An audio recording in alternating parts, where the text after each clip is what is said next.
no, no le puedo dar la vuelta completa al significante, capaz. Bueno, ¿hay alguno que tengas alguna duda? ¿Lo podemos ver ahora hasta que venga la Pema? O si no, lo podemos ver después, me puedes preguntar siempre por mail, ¿no? O por Mail, WhatsApp. sí. Bueno, en realidad todos los que figuran en sánscrito yo los desconozco. Y no los quise googlear porque la última vez que googleé, ¿te acordás que te mandé y no era? Entonces dice la vaca, bueno, todo eso yo mucho no sé, o asamblea de área. Denme un segundito, gente, denme un segundito que justo viene la Pema. Hello everyone. ¿Cómo anda? Everything all right, Master? Yeah, everything's fine. Great. Venga, Mechi. Hello. Tengo algo para usted. So, how was everything there, Master, in New York? Everything is fine. It's a perfect weather. Excellent. Soon it's going to warm up, and then we're going to complain it's too hot. It happens. Here it's the opposite. It's cooling down. Probably be very cool in a couple of days. Great. So I'd like to say good evening to everyone. Quiere decirles buenas tardes a todos. Buenas tardes. Great. Let me read your names. We have Veronica. We have Nicholas, and the lady, I forgot your name. Penélope. What? Penélope. Okay, and then we have Adrian, Maria, Celeste, see that? Andres, another Maria, Maria Silvente, third Maria, or three Marias, and we have Adriana, and then Pablo is probably on the phone, is that right? Or somebody's there. Okay, so good, very good. So thank you very much. Entonces les agradece mucho y se los saluda. So nice to see you all again. ¿Hay algún problema? Dice, es muy lindo verlos a todos juntos hoy. And I can see the note from Pablo. Looks like somewhere. Dice que Pablo vio la nota. Dice, sí, yes, Master, he's just saying that he doesn't have a cam. Okay, that's good. Yeah. Great. So last time we have 1 hour. Is that right? Right. Just before we start, Master, for the latecomers, I'm going to mute everyone. Para los que llaman más tarde, voy a mutear a todos para que no se haga esta cuestión del feedback, ¿no? De que habla y... Así que si alguien quiere preguntar algo, se puede desmutear o me manda por el chat cualquier cosa. Sorry, Master. I'm proceeding to mute everyone. Yeah, and great. Ahí tenés tu chocolate. De nada. And when you need to talk to me, you have to unclick it so I can hear you. Sí, cuando quieran hablar, se desmutean así los puede escuchar. And then when you finish talking, you have to declick it again to kind of silence it. Sí, cuando terminen de hablar, por favor, pónganle de vuelta en mute. So last time we talked about, I like to spend about 10-15 minutes to kind of recap or re-explain in nutshell about the Gotra or the Rik in Tibetan. I will go through that a little bit so you have a slightly better understanding. Entonces, para recapitular un poco, para poner 10 minutos más o menos en recapitular lo que significa Gotra o Rik en tibetano, ¿no? Que es lo que vimos en la clase pasada. And that establishes the sum totality of grouping in the universe, meaning that everything in the universe by its absolute nature is good. And that is the fundamental basic operating system based on which we build everything.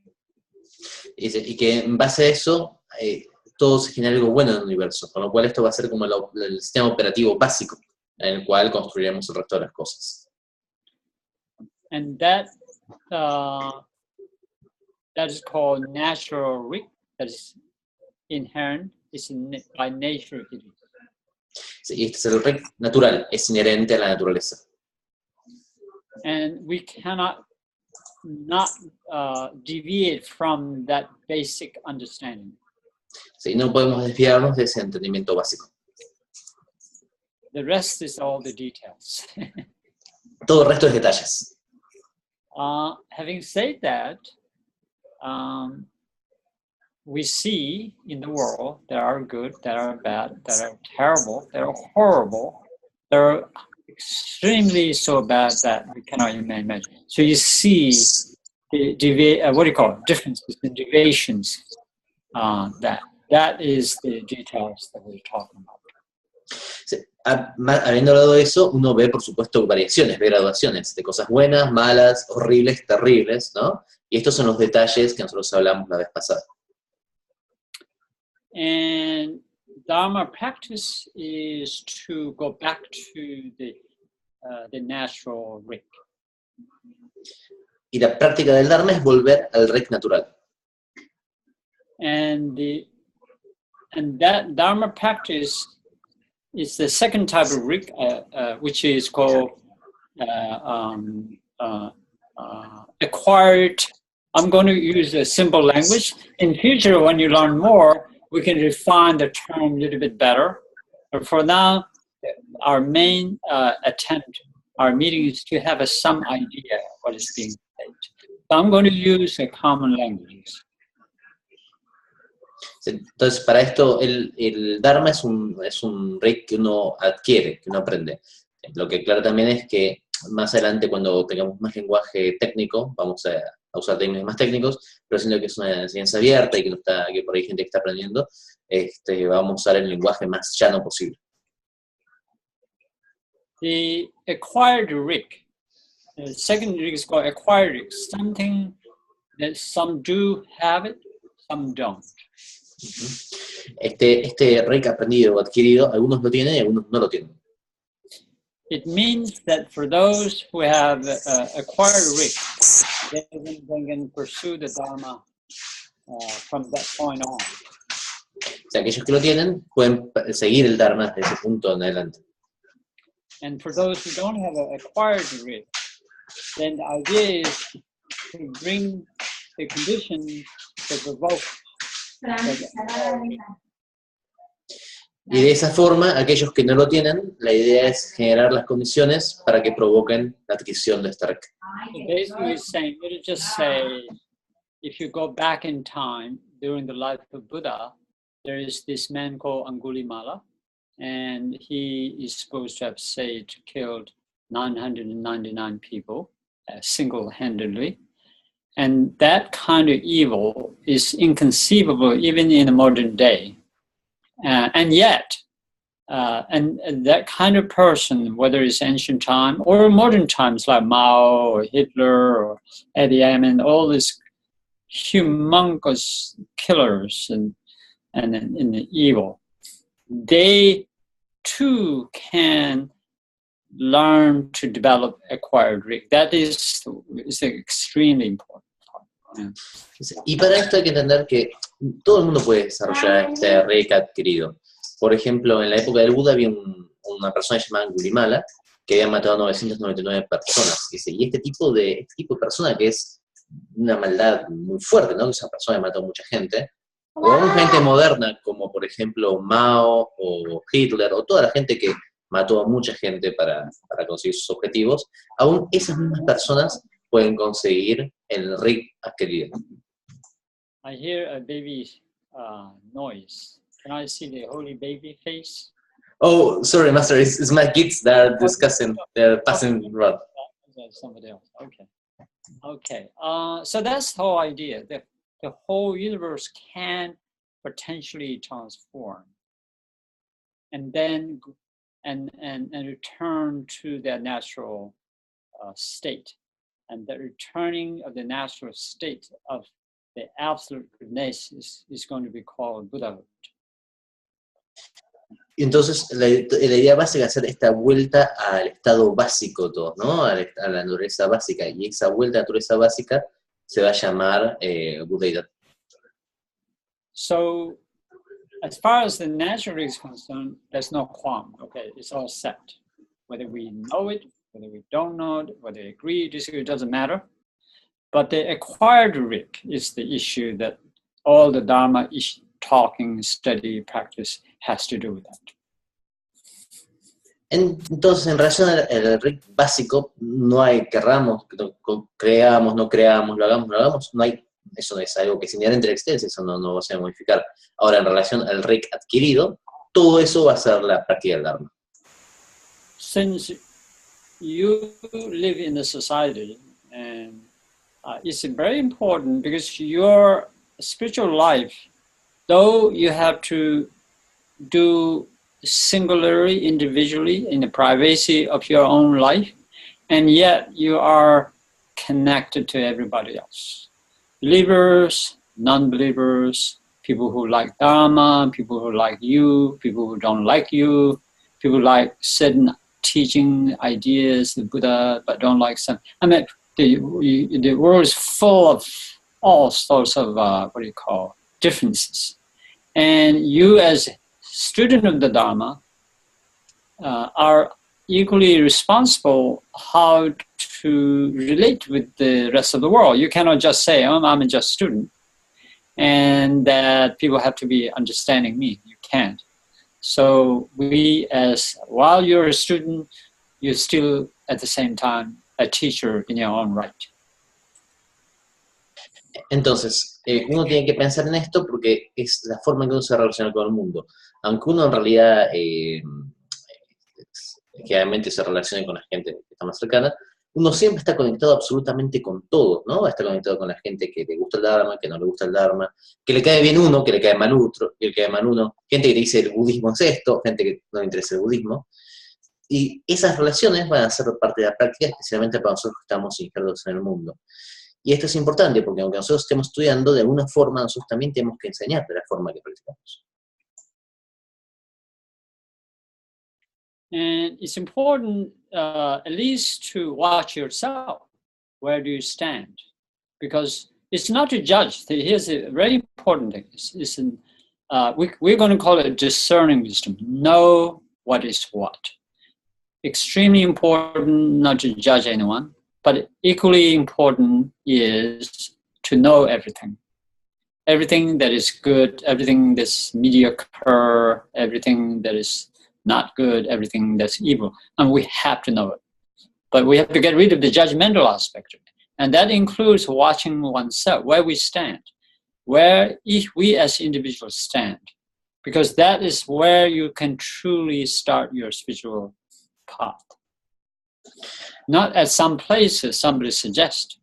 You watch yourself. Where do you stand? And to do that, you have to incorporate this concept of knowing your own personal level of your Rik.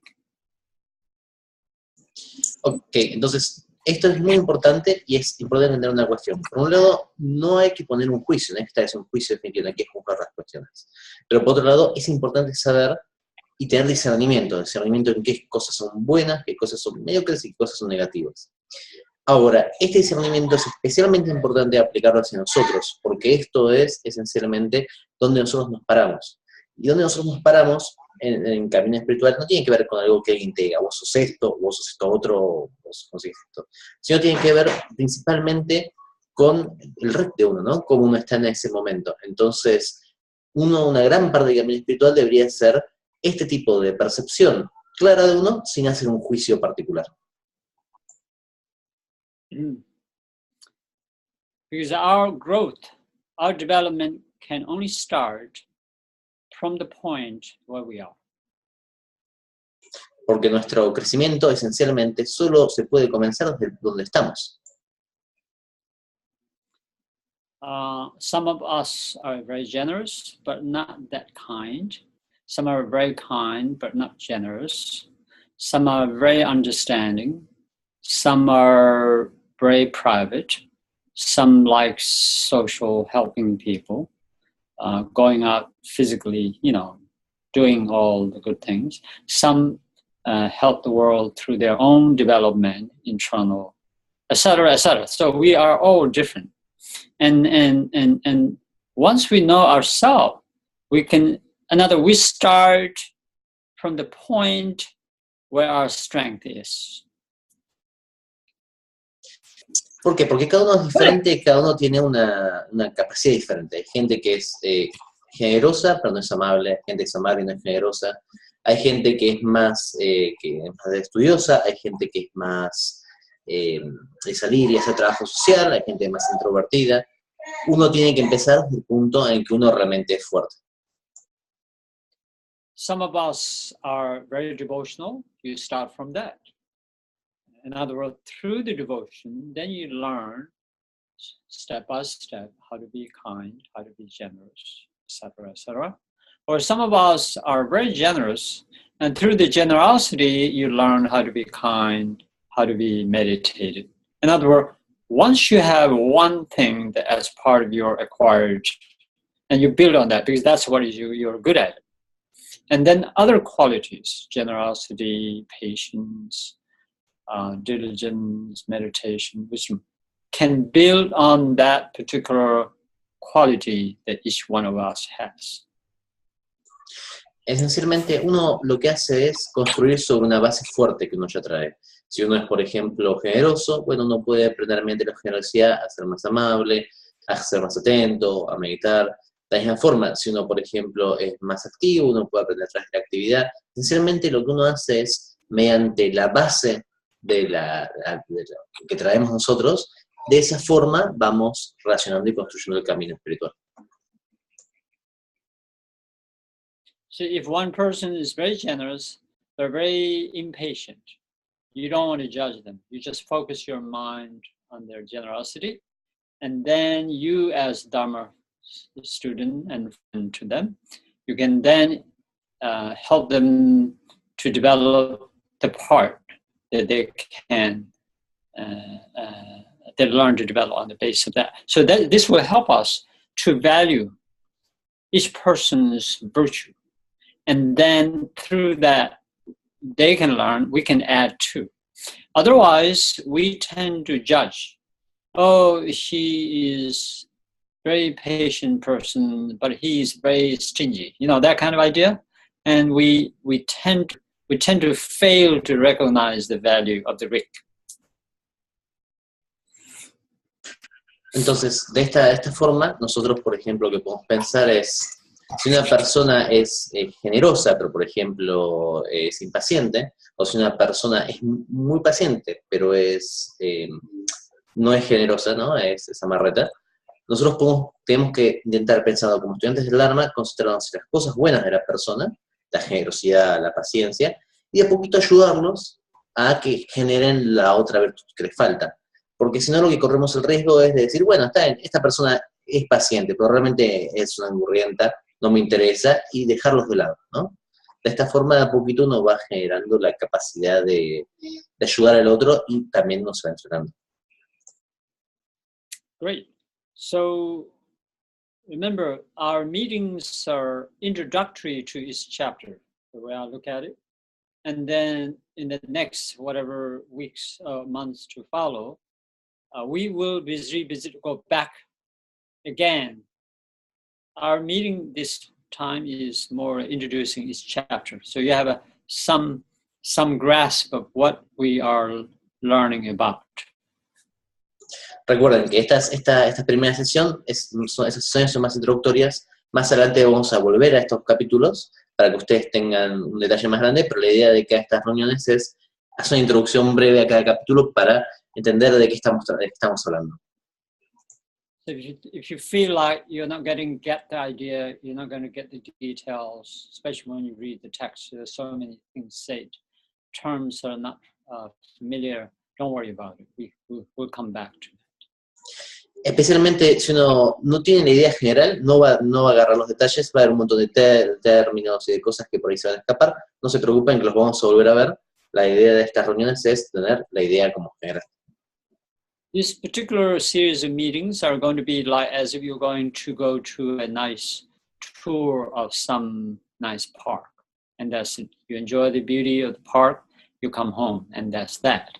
But you don't look at every flower, every leaves, every roots. Is that right? So, that's how I want you to think about it. Estas reuniones, lo que Khenpo Pema es que sean más como una visita a un hermoso parque. Y si uno tiene que sentarse y captarlo y intentar ver cuán bello es, sin ponerse a fijarse cada uno de las flores, de cada una de las hierbas que hay, ¿no? Esta es la forma que le gustaría que nos aproximemos al texto. So today, let's the time goes so fast. Let's skip to our today's topic. It's called Chela Meba in Tibetan. And you don't have to know this term because it's too much. The Rick, I want you to remember that because it's simple sound and easy to remember one term. Chela Meba means how to motivate ourselves to the spiritual path. Yo, dice, el tiempo se nos va rápido, así que vamos a ir directamente al tópico. No tienen que acordarse este término, pero Chela Neva, que es esencialmente cómo motivarse a uno mismo para practicar el camino espiritual. Presume, of course, this is based on the presumption that you're interested in Dharma. In this group, we know you're interested. But let's just say in general, you're talking to somebody. You cannot just say, oh, spiritual thing is good. And that's wrong, actually. Whenever you're talking to somebody and want to influence something good along the line of spiritual matter, you have to know them first. Then you speak about the Dharma. Is that right? If somebody, your friend or family or neighbor or stranger asks you some spiritual question, instead of responding to them upfront on the face value, the most important is to know them first before you respond to their questions. And that's what we're talking with Rick, is that right? Now, in this group, we know to a great degree because we come this far, is that right? Come to the Dharma itself tells you that you have the Rick of the Dharma. Now, oh, you go ahead first with that. Dice, ok, esto presupone, por supuesto, que uno quiere estar interesado en el camino espiritual. En este grupo todos estamos interesados, ¿no? De alguna forma tenemos el Rick del Dharma, pero cuando uno está con una persona que no sabe si le interesa, por ejemplo, la familia, los vecinos o una persona que no conoce, no hay que decir el camino espiritual, el Dharma es bueno por esto, sino que en cualquier caso hay que primero aprender a poder conectarse, ¿no? Y aprender primero conocerlos para después hablar de acuerdo a las necesidades del otro. En este grupo, de vuelta, asumimos que todos estamos con el Rick del Dharma.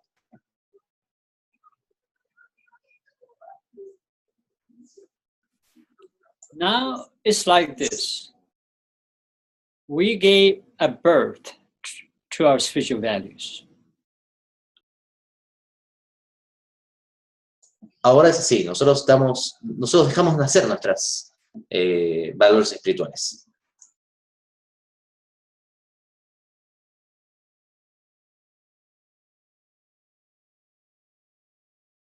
Like a mother. Yeah, I got it. Right. I was trying to turn it off when you're speaking because then it's less coy. Now, like a mother who gives a birth to a child. Ahora como una madre que le da nacimiento a un niño. Is to nurture it, to cultivate. Para dejarlo nacer, para cultivarlo. And that cultivation is the next step. Y esa cultivación es los próximos pasos. I think I should not do this practice of turning off because I forget. So I'll leave it open here. Sorry? And for that, you ignore that what I said. Okay. So this Chulameva is spiritual development takes place like anything else. on certain conditions. El desarrollo espiritual, como cualquier cosa, surge en determinadas condiciones. Spiritual practice in the Buddha Dharma is not just a nice and kind, not just nice, kind. You happen to be nice, you happen to be kind. That is a good luck that you have been blessed. But Buddha's teaching do not leave our worth on the basis of whether you are blessed or not. It forces us to take the charge of our own existence. Dice, las enseñanzas del Buda no necesariamente son amables y son simpáticas, ¿no? Esta es suerte que tengamos que comentar así, pero a veces pueden ser más duras.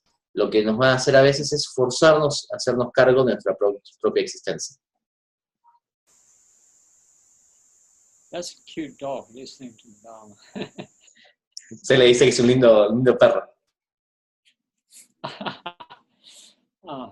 Yeah, I see that. And to do that, like anything else, spiritual matters are based on interdependence. When we nurture a spiritual practice, it has to be conditional. It cannot be unconditional. Meaning the path we take, the road we take, is grounded on condition, not on uncondition. Y con cualquier cosa, la práctica espiritual es esencialmente intercondicionada, ¿no? Entonces, cualquier cosa que hagamos, cualquier enseñanza que apliquemos, cualquier práctica que hagamos, va a estar basada en condiciones, no es incondicional, no existe por sí mismo. The word condition and unconditioned in future, they will be different. But for now, our worth, the goodness in the universe, peace in the world, love for each others, are conditional. So don't worry about this word conditional. I'm not talking social context. I'm not talking political context. I'm not talking about legal context. The conditional in the sense that the nature is such that we are interconnected, interdependent. But of course the question is what type of condition. That's what we're talking about. Dice, en este sentido, quiero aclarar que después la palabra condicional e intercondicional va a ser más, e incondicional, ¿no? Va a ser más técnica, pero lo que quiero aclarar no es una cuestión legal, política o social, ¿no? No estamos hablando. La condición, que algo sea condicionado o no, significa que está interconectado. De esta forma, todas las cuestiones, todas las virtudes, todo también son interconectadas, interdependientes.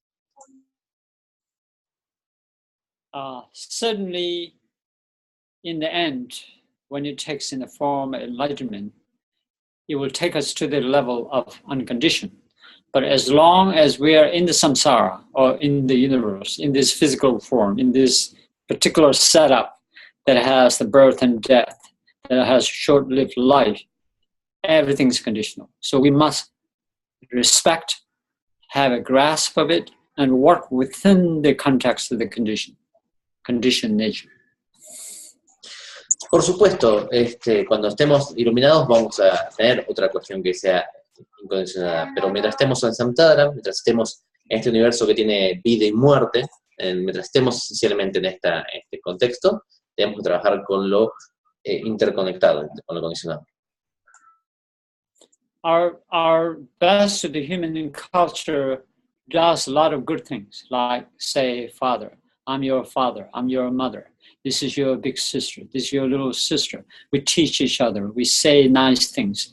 We basically imprint the children to do things, and they grow up to do that.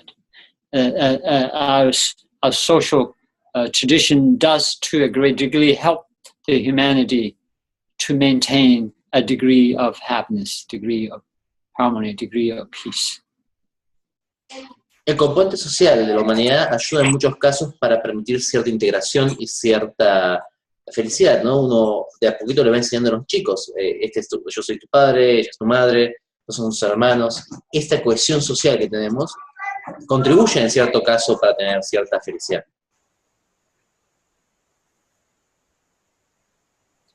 And but there are degrees of effectiveness. some are shallow, some are deeper, some are very reliable. So there's degrees of effectiveness in what we do with our life. Hay grados de efectividad de los que, con lo que vamos a hacer con nuestra vida. Algunos son más profundos y otros son más superficiales. Anyway, the sum total is this: whether we are logically thinking or not, we depend on something that's given. Whatever it is, physical, mental, emotional, everything is dependent on something else. Dice, en realidad la suma total, el resultado final es que todos dependemos de algo, sea físico, sea emocional, sea social, pero todos tenemos alguna dependencia. And today's topic is that dependence we're talking about. You must depend, not because somebody else you must depend. We don't have a choice. We will not even survive for a minute or an hour after we are born unless mother gives us the warmth. We will be dead even by temperature, then the food. And not only that, then the affections. We are absolutely, extremely as vulnerable. And yet, every moment we are nurtured by our parents. And then each other. As you grow up, every day we're dependent on something. There's never a moment that we absolutely are free of dependence on anything. Everything, emotion, spiritual values, physical needs, education, every possible conceivable reality is dependent on something else.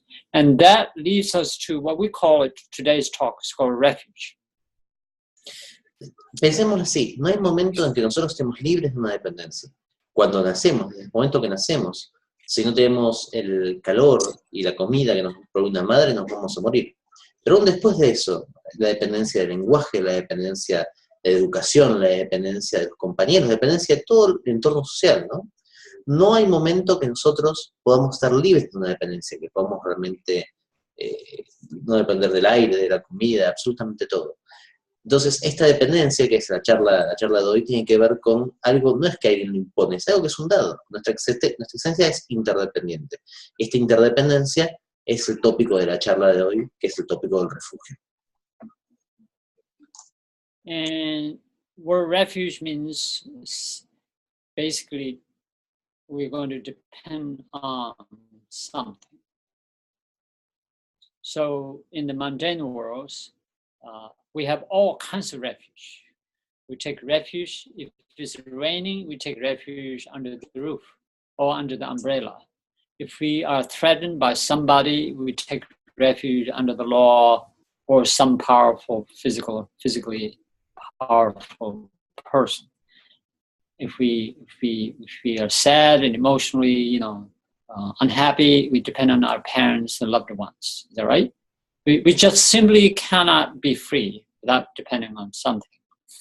Now the question is this: what Dharma is suggesting that there are different types of refuge we take. Some to the money, some to the power, some to the person, some to look, some likes good-looking things, right? Some wealth, some whatever it is. What the Dharma is, in short, is saying that there are different types of refuge that we take. Each type of refuge can give us each version of protections, meaning some can protect this much, some protect that much, some protect this far and this wide, etc. So that is the message of the refuge, is to discern which is, where is, what is most beneficial, reliable, undeceptive to depend ourselves upon. Entonces, ¿qué significa refugio? Refugiarse en algo. Refugiarse en algo significa depender, ¿no? Entonces, por ejemplo, si uno está caminando y llueve, uno se refugia debajo de un paraguas, ¿no? Así si uno tiene problemas legales, uno se puede refugiar con un abogado o con algo que le soporte. Sencillamente significa tener un soporte. Y en cuanto a relación al Dharma, es exactamente lo mismo. Uno va a refugiarse y depender para tener cierto soporte, cierta ayuda. Ahora, hay varios tipos de refugios, ¿no? Cada tipo de refugio va a tener, en general, un efecto diferente. Entonces, el tópico de este día, el tópico del capítulo 2, es los tipos de refugios que hay y qué efecto tienen, hasta dónde llegan, por así decirlo. Great. So, so first golden rule is this: if you come to New York, actually one lady came from El Paso a few days ago. Anyway, so people say, where is the best restaurant? Is that right? People always ask, where's the best hotel or something like that? You should be asking, what is that spiritual thing that I'm interested in is the best? Is that right? And somebody says, oh, don't go to that restaurant, it's not good food, but go to that instead. In the same way, spiritual paths, not everything, as you say in the West, glitter is gold. Not any spiritual path. We can respect them equally, but they themselves may not serve us equally. And that therefore we must distinguish the differences of what is better or the worse, because not all that spiritual name is good.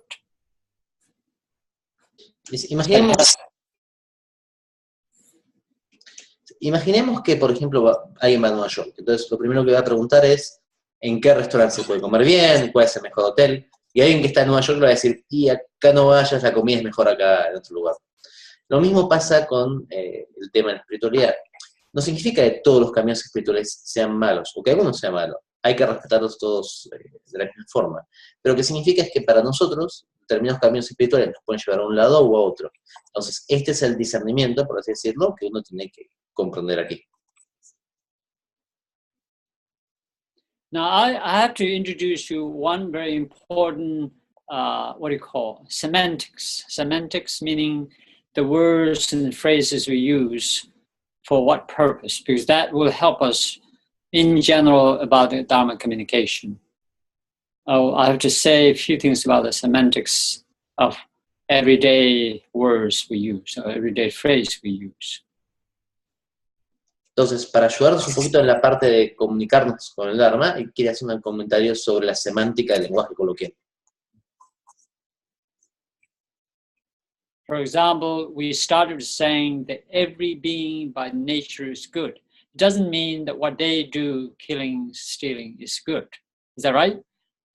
And if we say all human beings are by nature good, it doesn't mean that every human being, whatever they do, is good. Is that right? So it has to be understood contextually. Dice, por ejemplo, comenzamos diciendo, todos los seres humanos, todos los seres son buenos. No significa que todo lo que ellos hagan sea bueno, ¿no? No significa que una persona que mata, que roba, que hace cualquier cosa sea buena. Hay que tenerlo contextualmente. It means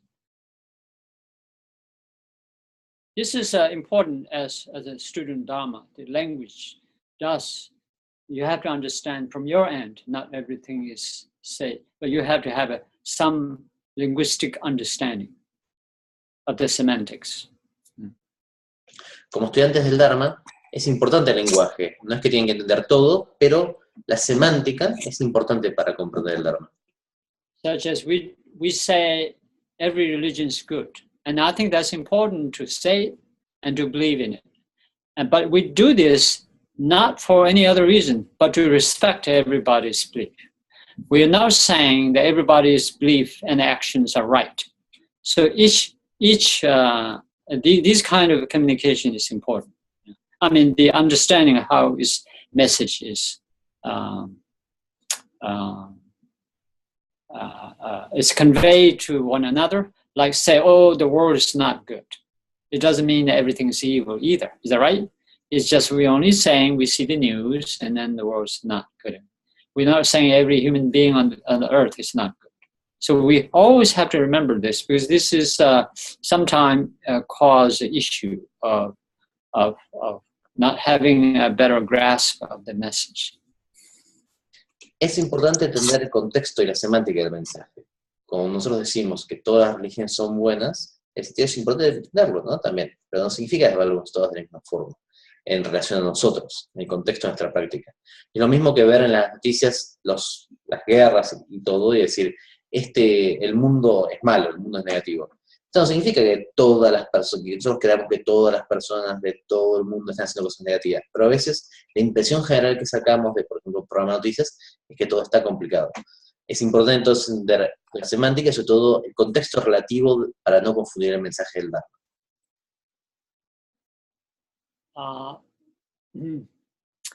We can say all religions are good as our respect to other religions. That we can say that.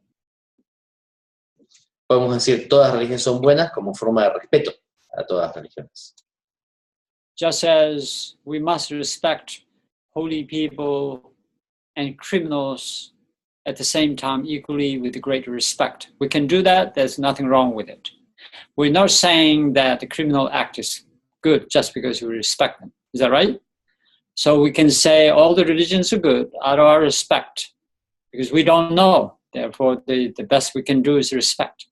But that doesn't mean that we just buy the wholesale, everything that was said by anybody else. And that is a very simplistic way of looking at it. And that is not healthy, nor it is helpful. De la misma forma, nosotros podemos decir que todas las religiones son buenas y hay que respetarlas, pero piénsenlo así, nosotros tendríamos que poder respetar tanto a los santos y a los seres espirituales de cualquier religión y a los criminales. Esto no significa que pensemos que los crímenes que se cometen están bien, sino que hay una base humana en la cual uno respeta, ¿no? De la misma forma uno puede decir, me parece que todas las religiones son buenas y las respeto, pero significa que tengamos que aceptar lo que nos dicen o ni siquiera pensar que tiene algún tipo de razón. Simplemente como no lo conocemos, como no sabemos, lo mejor que uno puede hacer con otro ser humano es sencillamente tener una base de respeto. In the Western modern day culture, there is this phenomena that we have right to do anything we want. And that's good if it's a political issue, the right to inequality. That's extremely important. We should be doing everything we want. And yet, I think we are blinded by righteousness, thinking whatever I do, the way I want to do, becomes right. And that's kind of a tricky thing, and we have to watch ourselves. Are we truly following something that's right? Or are we narcissistically thinking that just because we thought it's right, it naturally becomes right? And that is the distinction, subtle distinction, that we can fall, if we don't watch, we fall into that kind of cracks. And we think we're evolving, but we are not evolving. We're just simply relishing on food, clothes, nice kind of job, and vacation. And then we think the world's great. We know it's not true, but we feel that way strongly. Por ejemplo, and at the same time, if I lost my job, that instant, I feel the world's not good. People are bad. And we have this strange kind of worldview evolved based on those little subtle changes that reflects the worldview is reflected by our own little ups and downs. And that is what we have to be very focused. Ok, entonces, por ejemplo, dice, en Occidente hay una cuestión que se da mucho. Por un lado, tenemos nosotros la creencia de que todo el mundo tenemos derecho a decir lo que nosotros pensamos y a hacer lo que nosotros queremos. Y eso es muy importante y súper valioso de mantener como una cuestión política, como una cuestión social. Ahora, a nivel espiritual, lo que puede pasar es que nosotros pensemos que así como nosotros tenemos derecho a decir y hacer lo que nosotros querramos, de repente, lo que nosotros querramos hacer se vuelve lo correcto en hacer una situación. Y acá es una trampa que es muy sutil y hay que tener mucho cuidado, porque es muy fácil narcisísticamente pensar que lo que yo creo que hay que hacer es necesariamente lo que hay que hacer o lo correcto para hacer. Y entonces, de repente, nosotros de esa forma vamos a estar empezando a buscar las cosas que realmente nos dan placer y que nosotros queremos hacer, ¿no? Entonces, de repente vamos a pensar, el mundo es fantástico, yo tengo un buen trabajo, me voy de vacaciones, la paso bien con mis amigos, con lo que sea, y de repente perdemos el trabajo y todo nuestro mundo se nos viene abajo. Entonces el mundo tiene como subidas y bajadas que en realidad son las subidas y bajadas de uno, ¿no? Y la percepción nuestra del mundo se vuelve muy cambiante. Es una definición sutil, pero uno siempre debería poder reflexionar sobre si uno lo que siente que es realmente, que siento que en el momento le surge que es correcto, es necesariamente lo correcto, ¿no? O es algo que uno está proyectando sobre un tema en particular. So instead of saying, oh, my neighbor is good, my spouse is good, because they did this thing, we need to go deeper. That's, so far, everything we talked about is a mundane refuge. Friends, neighbor, nice neighbor, good job, good children, everything looks good, the world's good. These are our refuge right now. Our every worth is based on these things. House, having a nice house, and a good vacation once in a while.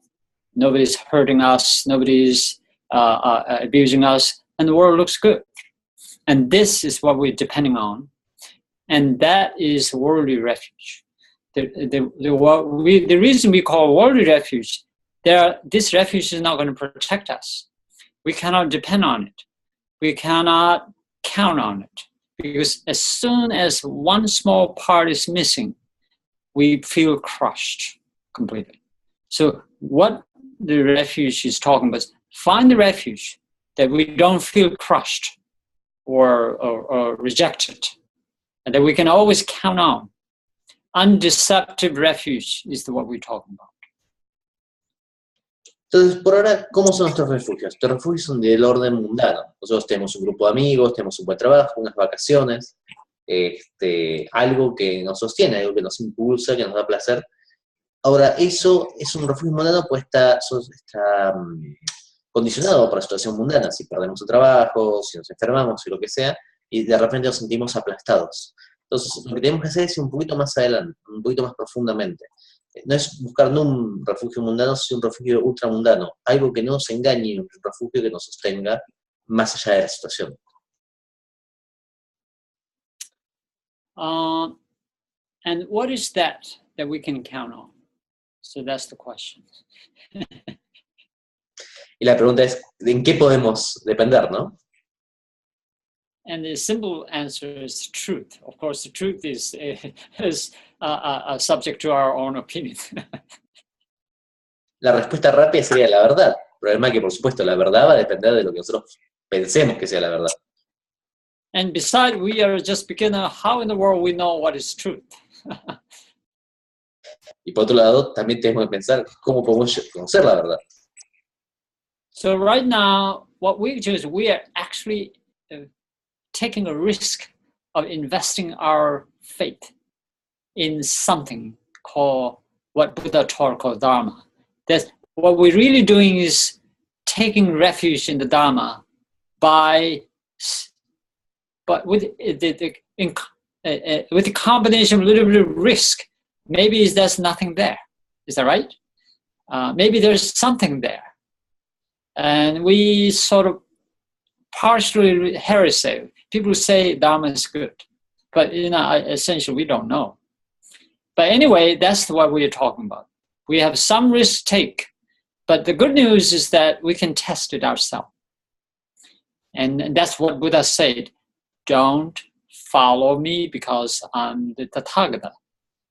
Follow the Dharma, meaning follow the Dharma, meaning understand the Dharma. Once you know it, you don't even have to believe it. The knowing is believing. And once you know it, it's like you know the power of the fire. Once you know as a little kid, like say you're a 2-year-old kid, and you see this beautiful flame, red flame, you just want to grab it. And when you grab it, you realize this is not funny. It will just scare the hell out of you. And now you somebody try to convince you, touch this, have a good time. You are absolutely convinced. Never again until you reach 99 years old, ever touch the fire again. So Dharma is going to look like this. Once you know, have a direct experience, that's where the faith is. And this faith we're going to invest with some risk in this, faith in nonviolence. harmlessness, peace, if you use a somewhat fancy word. But basically, a path that we're going to choose, that we're going to depend on, that we're going to take refuge, is essentially based on freedom from harm to oneself, to others, to anything and anybody at all. So that's we begin our spiritual journey. Ok, entonces, por ejemplo, imaginemos que nosotros tenemos que tomar un riesgo. Cada vez estamos queriendo tomar un riesgo, ¿no? El riesgo es invertir cierta fe, cierta confianza en que el Dharma es bueno, ¿no? Que el Dharma, que es la enseñanza del Buda, es algo bueno. Ahora, nosotros llegamos por varias razones. Por ahí escuchamos que alguien dijo, el Dharma es bueno, y uno tiene que hacer cierto salto, ¿no? O sea, una vez que uno le interesa. Porque si no, no va a pasar nada, si no nos podemos investigarlo. No va a ser, no vamos a tener la seguridad. Ahora, ¿cuál es la gran ventaja del Dharma? La ventaja es que nosotros podemos testearlo, podemos verlo nosotros mismos, ¿no? Nosotros podemos hacer la experiencia, y una vez que uno probó el Dharma, uno ya no necesita estar creyendo en el Dharma, sino que uno ya lo sabe. Es como si uno, por ejemplo, fuera un niño, y uno no sabe que el fuego quema, ¿no? Entonces uno cree o toma refugio en el poder del fuego. Uno de repente pone la mano y se quema. Entonces ya sabe que el fuego quema.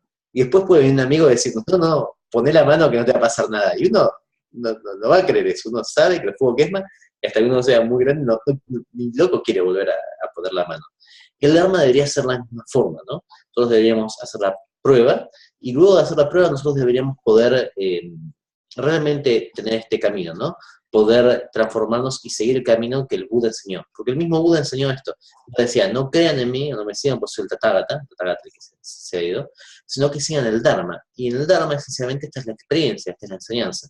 ¿Y de qué es este camino? Este camino es un camino de paz, para usar una palabra muy general, pero especialmente de no dañar, ¿no? No dañarnos a nosotros y no dañar al resto de los seres. Una vez que podemos comprometernos con este camino y podemos ver que este camino de no dañar funciona, ahí estamos siguiendo el Dharma.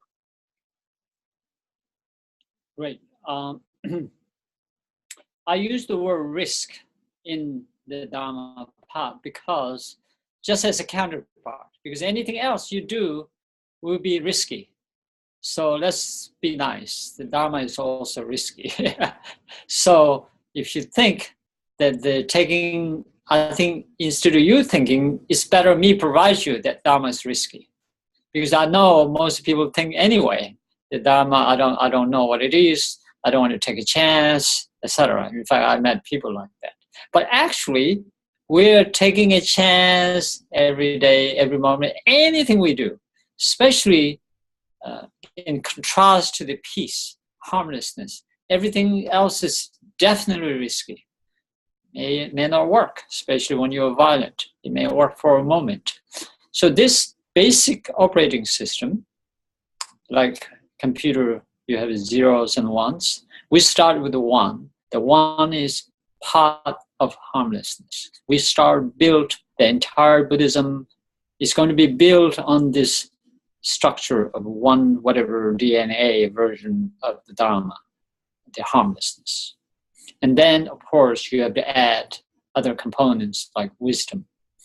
And then as down the line, all sorts of things like kindness, compassion, whatever else. But for now, when we say taking refuge, that one singular concept, it brings us protection to others. You don't harm anybody else.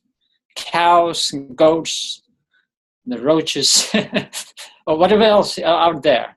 You are already the Buddha bringing protection to anything that brings destruction by simply pursuing path of abandoning harming anything, including oneself, one's own peace of mind, one's own joys of life, one's own good health, one's own friends and families. These come under your umbrellas of pursuing this refuge. And the refuge in the Dharma. Why Dharma? Because it's something we can count on. As I said, why Dharma is because there's a difference between accountability or reliability or unreliability. So this is going to call it taking refuge in the Dharma, we're going to call it spiritual or supramundane, mundane versus supramundane refuge. That's the distinction. Cuando yo hablo de que esto requiere un riesgo de invertir tiempo y la fe en esto, quiero ser claro, quiero ser directo. Cuando uno invierte en cualquier cosa, y hay mucha gente que me dice, es como que no sé exactamente qué es el Dharma, y uno invierte tiempo y su vida en esto, está tomando un riesgo. Pero en realidad, el riesgo sería hacer cualquier otra cosa. De hecho, si uno lo ve contra la paz, contra el no dañar, cualquier otra cosa que haga es definitivamente riesgosa. Si uno es violento y es grandote, por ahí puede funcionar otro, pero solamente por un momento, ¿no?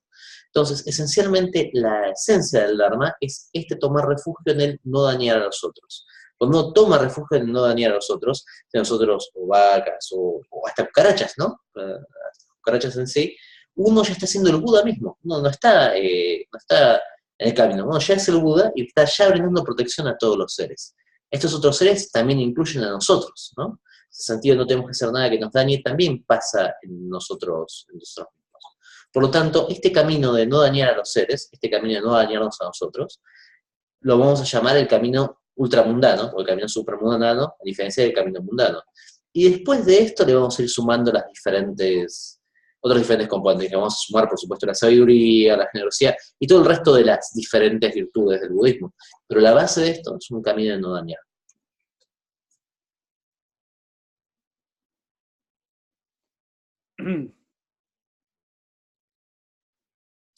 So, now remember, Dharma is something that Buddha taught. We're talking about the Dharma that Buddha taught, not, sorry.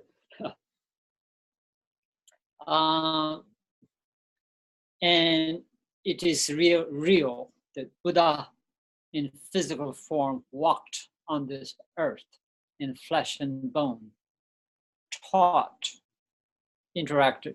That Dharma we're talking about.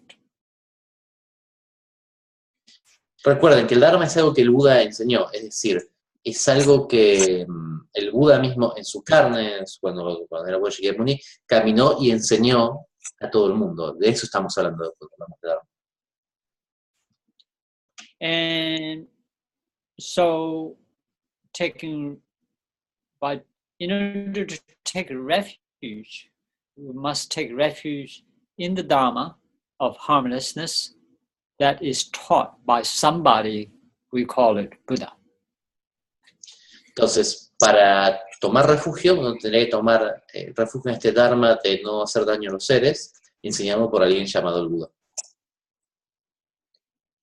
And it's like if you're waiting for a letter, a message, you need a postman.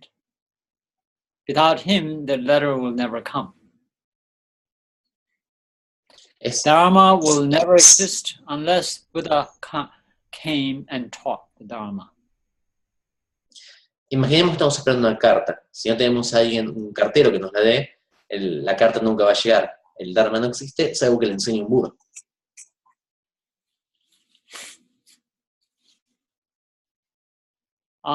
So, in order to trust the Dharma, you must trust the Buddha.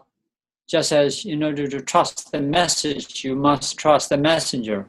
If you don't trust the messenger, you don't know whether that message is fake or true. It's impossible to follow that message if you fail to trust the messenger. Para que uno pueda confiar en el mensaje, uno tiene que confiar en el mensajero, ¿no? Así como nosotros para confiar en el Dharma tenemos que confiar en el Buda. Si nosotros no confiamos en el mensajero, no vamos a poder tener confianza en que lo que llegó es el mensaje correcto y no lo vamos a poder seguir.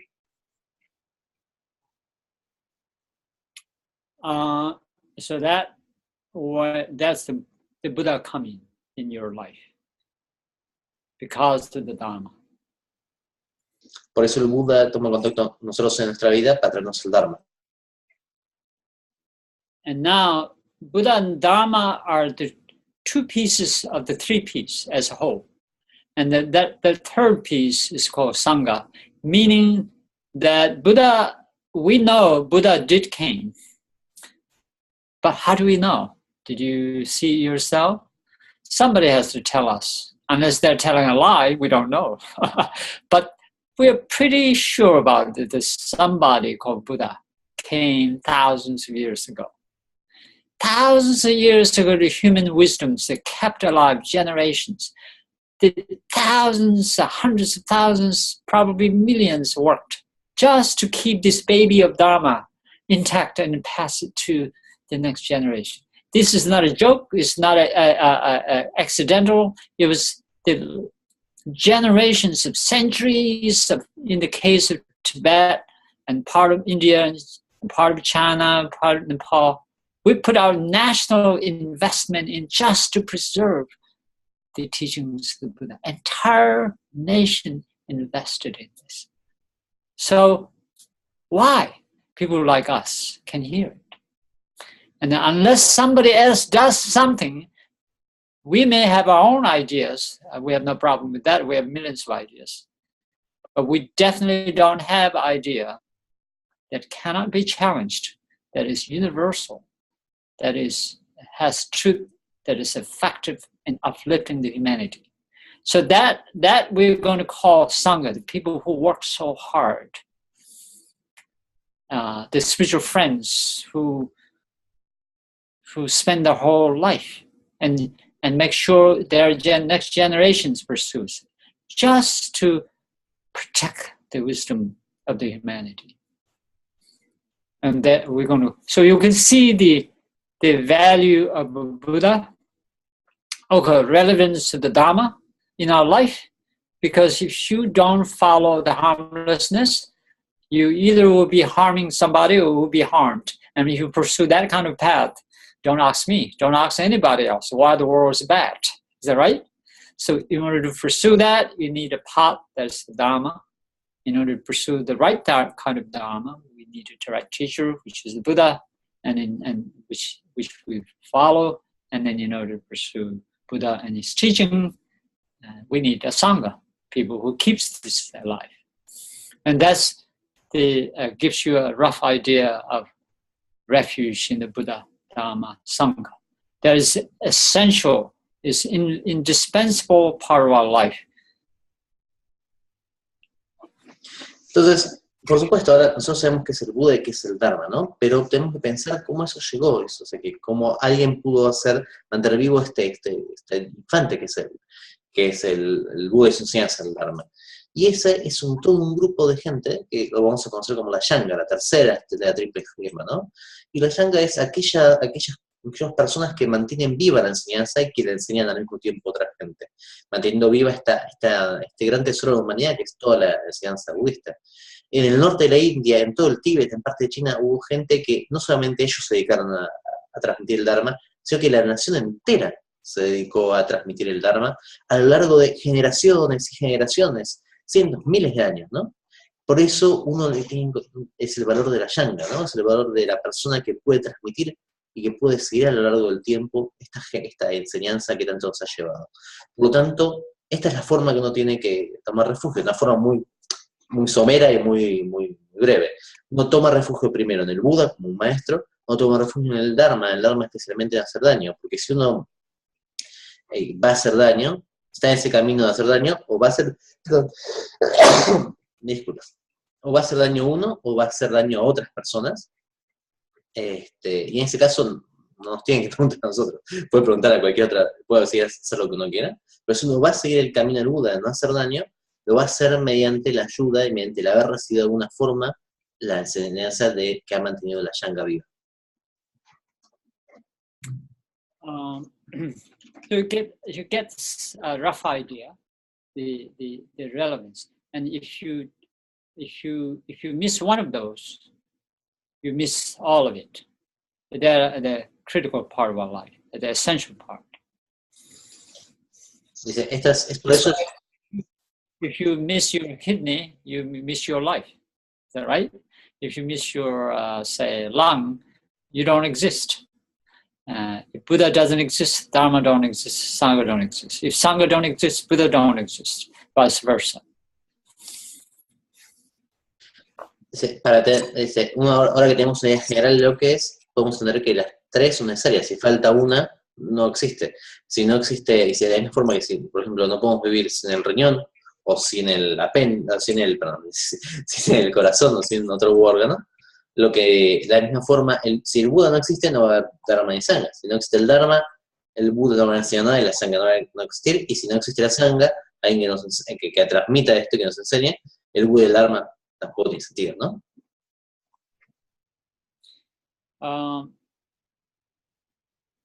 In our case, we have to follow the Buddha.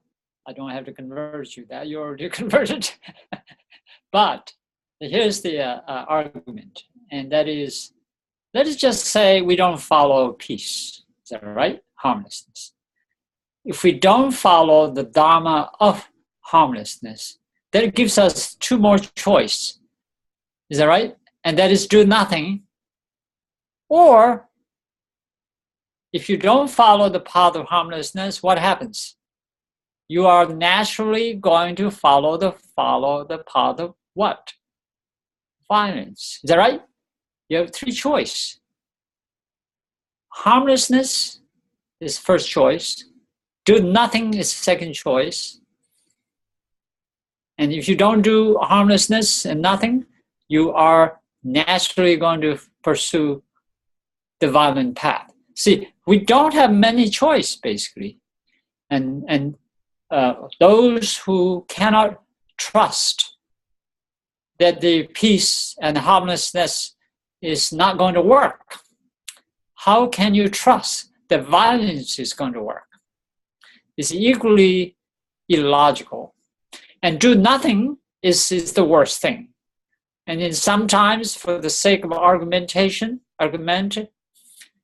doing nothing is sometimes more harmful than the violence itself.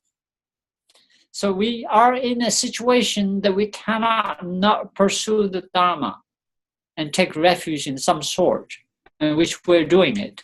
But in this case, we have no choice but pursue the path of harmlessness and take refuge in the Buddha, because that will strengthen our faith, our trust in the path of harmlessness. And by doing so, it gives a hope and some kind of assurance to the world that the peace in the world not just happens from the heavens, but is kept by human effort alone.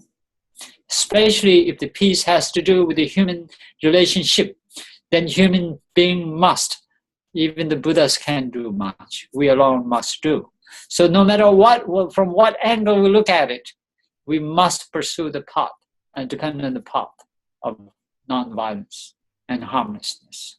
And that way, automatically says we have no choice but take refuge in the Dharma of harmlessness.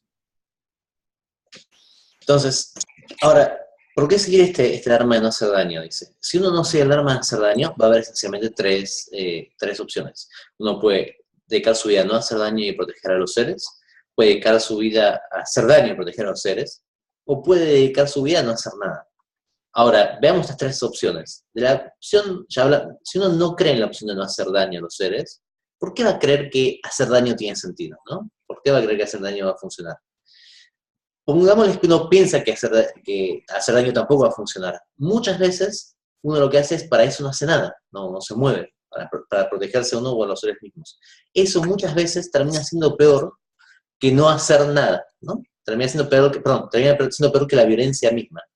Entonces, sabiendo esto, sabiendo que estas son las razones para poder seguir el camino, tenemos que comprometernos a seguir este camino, ¿no? Al camino del no dañar a los seres, de no dañarnos tanto a nosotros mismos como a todos los seres que nos rodean.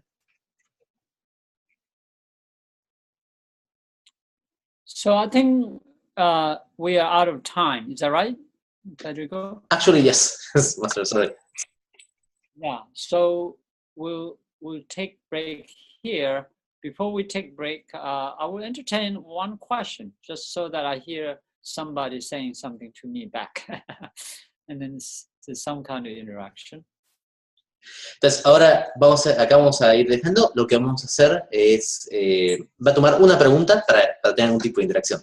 ¿Quién quiere hacer una pregunta? Nico, dale, anda. Me gustaría entender cómo, si uno no tiene que hacerse daño, y digamos, no tiene que hacer daño al resto y no tiene que hacerse daño a uno, ¿cómo se entiende que que los monjes budistas se prendan fuego en protesta de, sería hacerse daño al cuerpo? He says, understanding this principle of harmlessness, how there are monks that light themselves on fire, wouldn't that be harming themselves? Very good question. Remember, I say we are starting zeros and ones, and you're talking about programming. So first we are going to create a setup to work with. So we are going to introduce concepts to work with. And it's a very good question, but very, very you are way ahead of time. We are going to talk about this down the line. Sí, es una muy buena respuesta, es una muy buena pregunta, pero el problema básico es que empezamos a hablar de las cosas más básicas, como el sistema operativo, y vos ya estás hablando de un programa avanzado. Es una muy buena pregunta para entender, pero esto es algo bastante más avanzado que lo vamos a ver más adelante. Ahora lo que estamos haciendo es estableciendo las bases de la práctica. Gracias. And this will come as part of our study too. It will come up. Más adelante esto va a surgir en nuestro estudio de forma natural. And just again, just give you a basic grasp of it, as I've said. It's like this.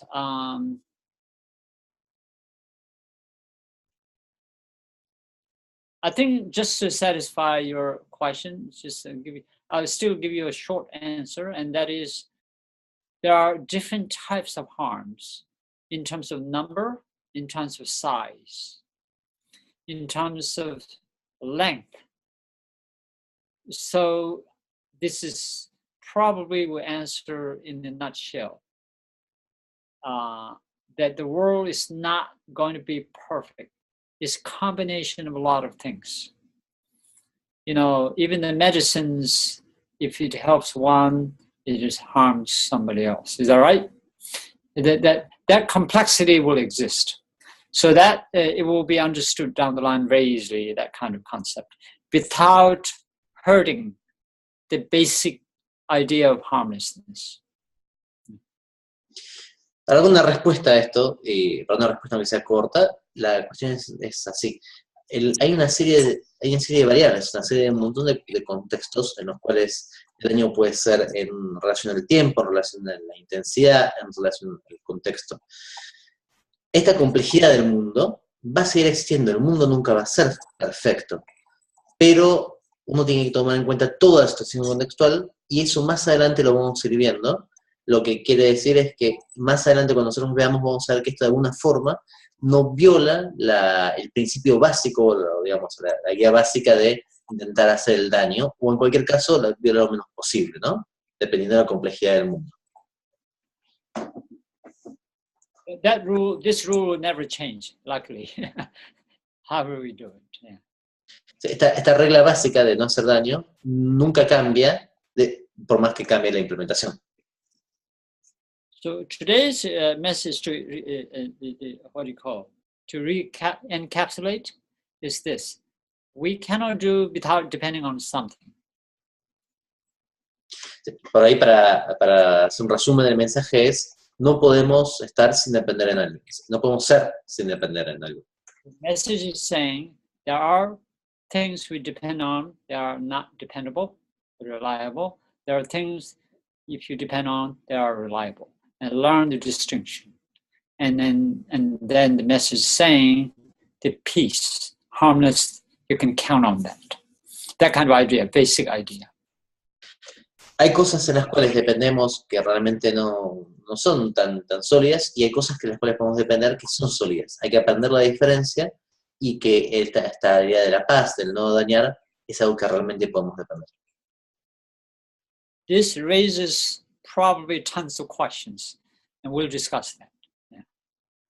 Esto probablemente surge un montón de preguntas. Si quieren, pregúntenlas, no hay problema. But for now, just to satisfy our own interaction, is as good as saying eating food is good. To live, you must eat food. That's what we're saying. But you're saying, but some foods are not good when they're old or when there's poison. That is understandable, but it does not cancel the importance of the food. No matter how much food sometimes can be harmful. You got the idea, right? Es un problema de niveles. Por un lado, acá lo que estamos diciendo es, nosotros necesitamos comer para vivir. Comer es bueno para vivir o si no nos morimos. Pero lo que está diciendo Nico hay comidas que por ahí porque están vencidas o porque por ahí son venenosas, nos hace mal. Esto es correcto, pero no invalida que seguimos necesitando comida para vivir, ¿no? Solamente hay que mantener esta perspectiva en la mente. Great. So I'd like to say good night to everyone. You all look great. I see all your face except one person, Maria. You're somewhere in the dark, so I'd love to see your holy face. María, yeah, dice, sí. Right. Okay, now I see your face. Okay. Thank you. It's so nice to see everybody. I feel very honored to, be part of your life, to give you some Dharma, what little I understood. And we'll see you next time.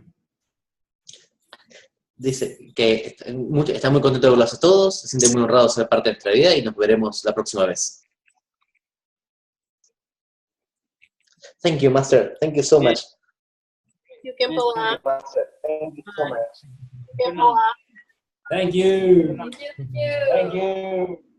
Thank you, Master. Everybody stands up. Great. Good night. Good night, Master. Good night. Bye-bye. Good night, Master.